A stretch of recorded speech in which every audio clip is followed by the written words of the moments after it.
نحمدہ ونصلی علی رسول الکریم۔ ناظرین اکرام، یہ نور ٹی وی جدہ والے محمد عاقل کی ایک ویڈیو کلپ جو ہے نا وہ سننے میں آئی، اس میں وہ کہہ رہے ہیں دیوبندیوں کے پیچھے میں نماز نہیں پڑھتا، اور غالباً صالح فوزان کا کوئی فتویٰ سنا رہے ہیں، وہ کہتے ہیں جو اللہ کو ہر جگہ مانے اس کی تو اپنی نماز نہیں ہوتی۔ میں تو دیوبندیوں کے پیچھے نماز بھی نہیں پڑھتا، جو کہ عقیدہ ہے شیخ صالح الفوزان نے بیان کیا کہ اگر احناف کا یہ عقیدہ ہے کہ اللہ تعالیٰ ہر جگہ موجود ہے، تو اللہ تعالیٰ اگر ہر جگہ موجود ہے اور یہ ایک حنفی کا عقیدہ ہے، دیوبندی کا عقیدہ ہے، تو اس کی تو اپنی نماز نہیں ہوتی۔ تو عجیب بات یہ ہے کہ میں اس محمد عاقل سے پوچھنا چاہتا ہوں، اس ویڈیو کے ذریعے میں ان کو یہ پیغام دینا چاہتا ہوں کہ بھائی آپ یہ جو ذہن رکھے بیٹھے ہیں کہ جو اللہ کو ہر جگہ مانے اس کی خود کی نماز نہیں ہوتی، اور بطور حوالہ صالح فوزان کی بات کرتے ہیں، مجھے بتائیں یہ صالح فوزان آپ کے نزدیک اللہ ہیں یا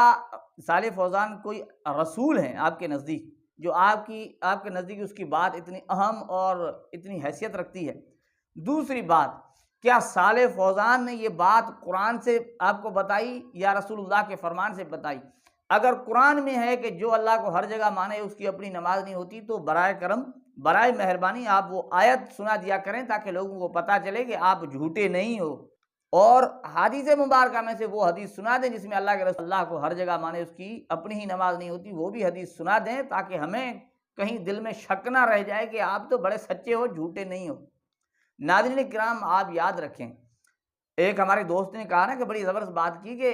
جہاں اللہ کی صفت کا ذکر ہے اس آیت کو لے لیتے ہیں، رحمان اللہ کی صفت ہے نا، اللہ کی الرحمن علی العرش استویٰ، تو کہتے ہیں صرف عرش پر ہے، حالانکہ وہاں اللہ کی صفت کا ذکر آ رہا ہے، اور جہاں اللہ کی ذات کا ذکر ہے وَهُوَ مَعَكُمْ أَيْنَمَا كُنْتُمْ فَأَيْنَمَا تُوَلُّوا فَثَمَّ وَجْهُ اللَّهِ وَهُوَ اللَّهُ فِي السَّمَاوَاتِ وَفِي الْأَرْضِ، اللہ کی ذات کا ذکر آ رہا ہے۔ اور عاقل صاحب، جن کا عقیدہ اتنی ساری آیات سے ثابت ہو رہا ہو اس کی نماز نہیں ہو رہی، اور جس کے پاس دلیل ہی ایک بھی نہیں کہ اللہ صرف عرش پر ہے اور کہیں بھی نہیں، آج تک کسی غیر مقلد نے ہمیں اس طرح کی ایک بھی دلیل نہیں سنائی کہ صرف عرش پر ہے اور کہیں بھی نہیں ہے، نہیں سنائی، اس کی نماز جناب ہو جاتی ہے۔ تو ناظرین کرام، آپ کو یقیناً بخوبی یہ بات سمجھ میں آ گئی ہوگی کہ یہ لوگ اس طرح کے وسوسے ڈال کر لوگوں کو دھوکہ دیتے ہیں تاکہ لوگ ہماری طرف آئیں، وہ تھوڑے ہیں نا بیچاروں کو یہ بڑا دکھ ہو رہا ہے۔ اللہ تعالیٰ ہمیں سمجھنے کی توفیق عطا